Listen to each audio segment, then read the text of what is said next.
Hello dear students, I am Dr. Moinuddin. Students, in this video we are going to see different MCQs on atomic absorption spectroscopy. And actually this is part 2.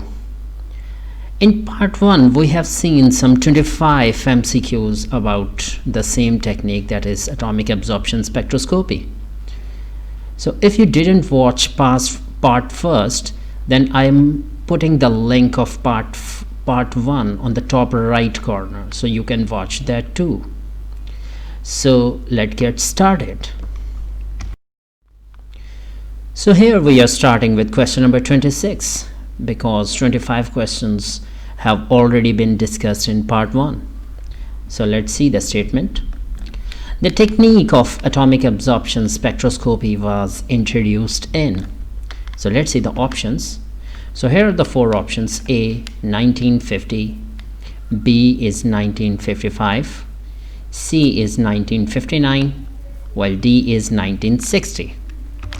And the true answer is B, 1955. So this technique was introduced in 1955.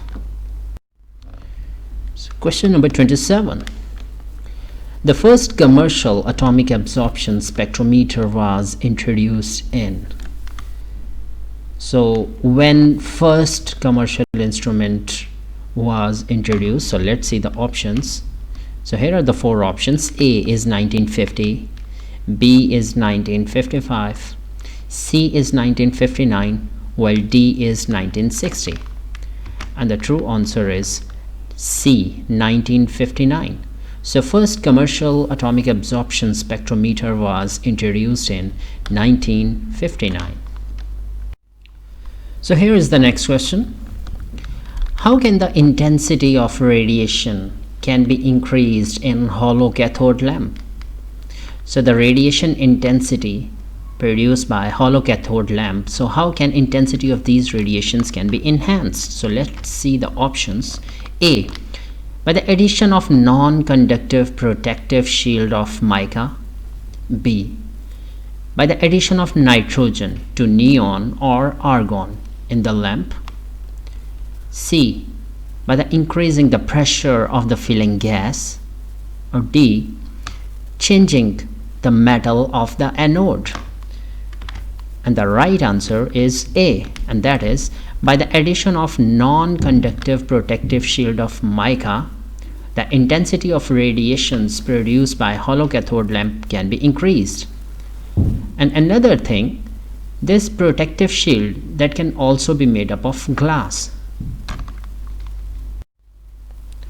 So here is the next question. Which of the following is the function of the chopper in atomic absorption spectroscopy?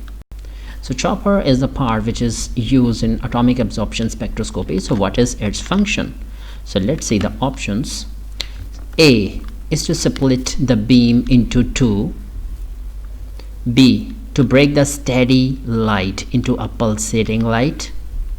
C is to filter unwanted components, while D is to reduce the sample into atomic state.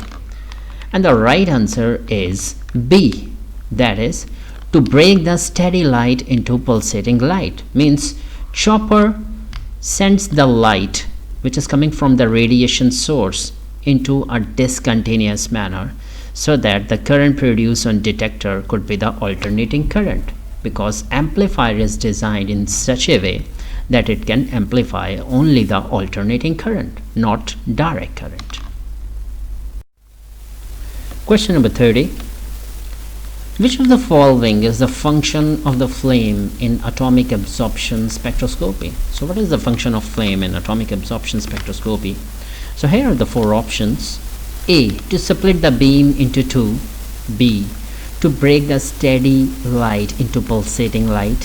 C, to filter unwanted components, while D is to reduce the sample into atomic state. And the right answer is D, to reduce the sample into atomic state. So actually flame is an atomizer. So the purpose of it is to atomize the sample, to convert sample into atomic form. So D is the right option. Question number 31 is atomic absorption spectroscopy is used for the analysis of metals. So actually it's a true-false type of question, and the real answer is A, that is true. Means by the use of atomic absorption spectroscopy we can make analysis of metals. Actually by the use of AAS we can make analysis of more than 70 elements. So yes, metals can also be analyzed by using this technique. And then is question 32. Which of the following options explains the process of sputtering that occurs in hollow cathode lamp? So let's see the options. Which options explain the phenomenon of sputtering occurring in hollow cathode lamp? So A is the positive ions collide with cathode surface and metal atoms from cathode are ejected. B, negative ions collide with the cathode surface and metal atoms from anode are ejected. C option is positive ions collide with negative ions and the metal atoms from anode are ejected. While D option is positive ions collide with negative ions and photons are ejected. And the right answer is A, that is positive ion collide with cathode surface and metal atoms from cathode are ejected. Actually the positive ions are from the gas which could be the argon, and that is energized by removing electrons and they are converted into positive ions. So these positive ions collide with the cathode surface and eject the metal atoms from the cathode surface. The next question is, at what pressure should the gases in the sealed tube be maintained in the hollow cathode lamp? The options are A, 1 to 5 torr, B, 20 to 30 torr, C, 40 to 50 torr, and D is 50 to 55 torr. And the right option is A, that is the argon gas is maintained inside the hollow cathode lamp at the pressure 1 to 5 torr. Then question number 34. The diagram shown below is the picture of hollow cathode lamp. So here is the diagram of hollow cathode lamp. Identify the unmarked component. So here are the components. Here is anode. Here neon or argon gas is filled. And what is this component? So let's see the options. A is the glass tube. B is the quartz window. C is the cathode. While D is the mica shield. And the right option is C, means this is cathode. So C is the right option here. Then question number 35.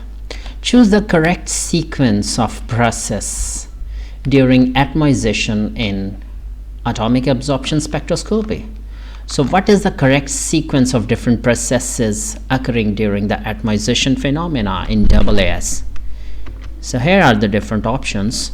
So A, desolvation, then nebulization, then dissociation, then volatilization, then ionization. B is the nebulization, desolvation, volatilization, dissociation, and ionization. And the C is desolvation, nebulization, volatilization, dissociation, and ionization into ion. And D is nebulization, volatilization, desolvation, dissociation, and then ionization. So let's see what's the right option. So right option is D. So first of all, sample, we know that usually it is introduced in the form of solution. So first of all, there is a process of nebulization in which sample is converted into fine mist. Then in this form it is introduced into flame. Then there is a phenomena of volatilization. Main sample is volatilized. The next step is desolvation. Further, by attaining the heat from the flame, the solvent is removed from the solvent and the solvent is converted into dry aerosol.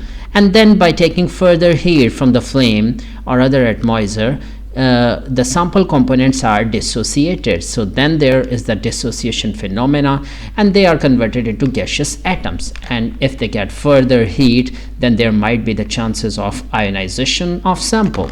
So this is the right sequence for all the processes happening in the flame.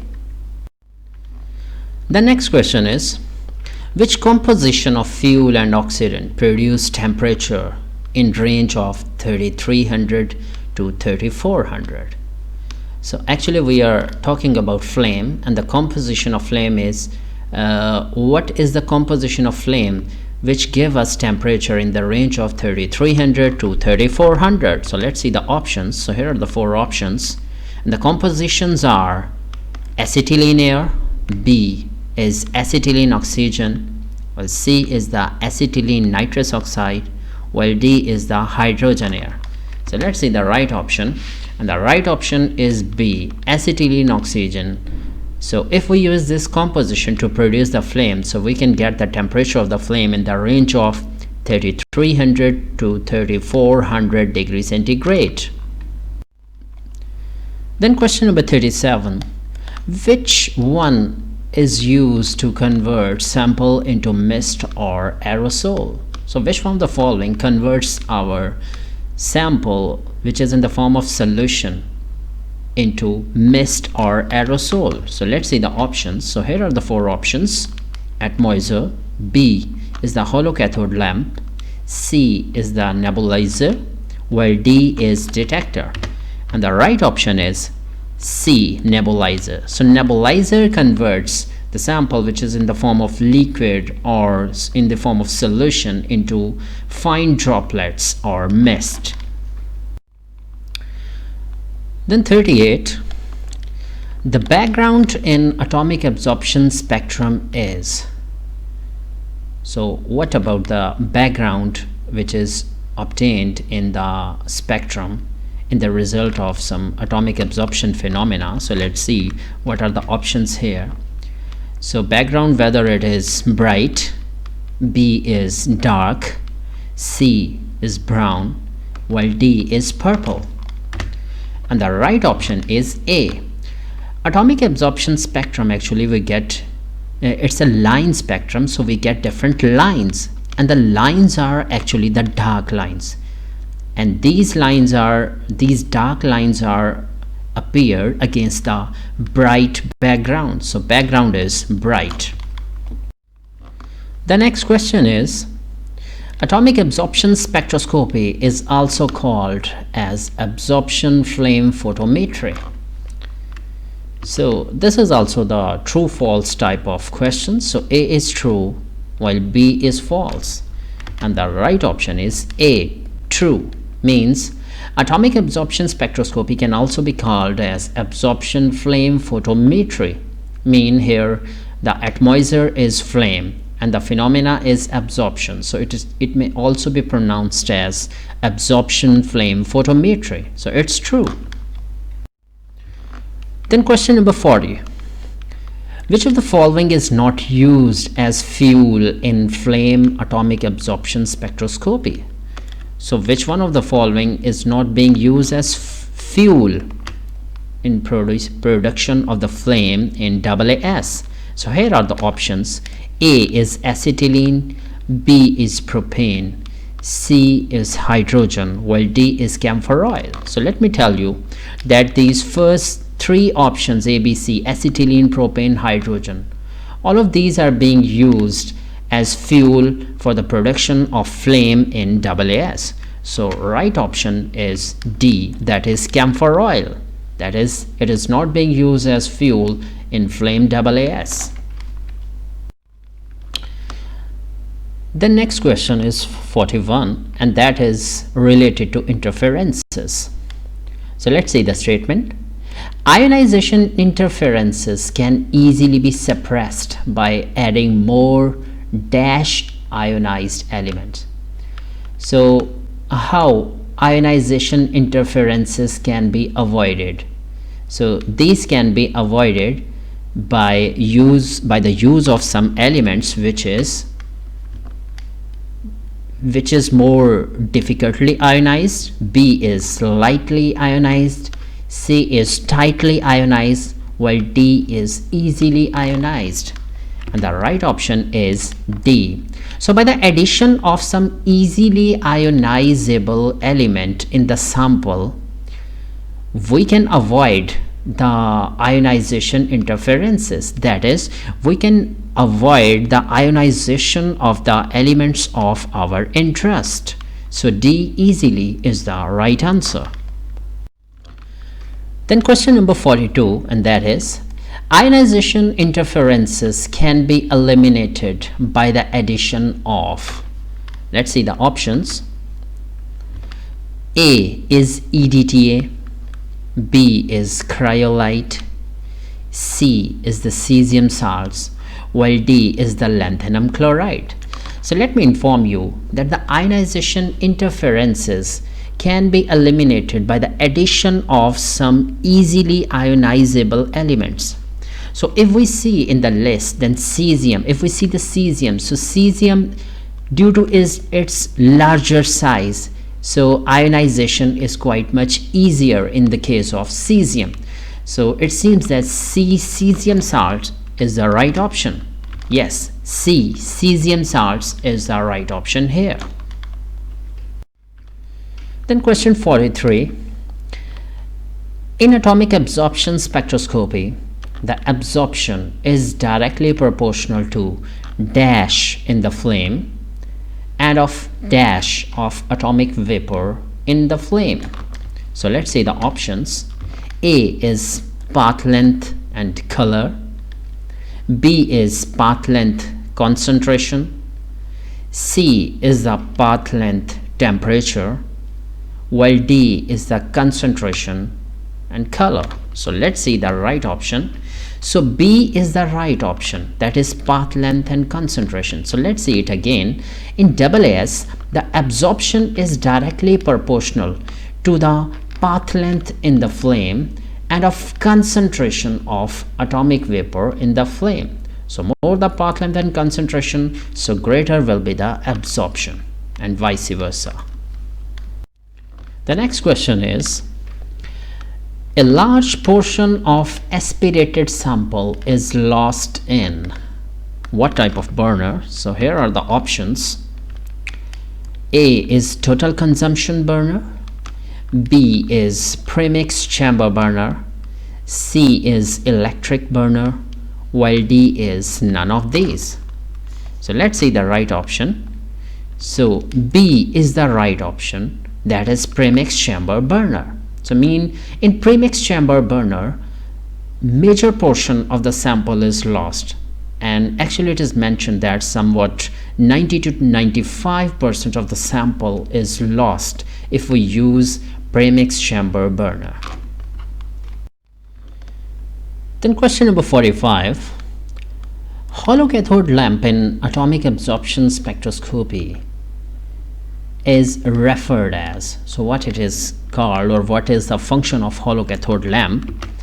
So it behaves as a flame, B, or it is a light source, C, it's a burner, and D, it is a detector. So let's see the right option.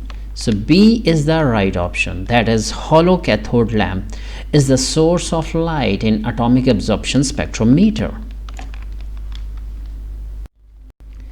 Then question number 46, and the statement is, the sample is drawn up into the flame by the support gas by the effect which is called, so let's see what this effect is called.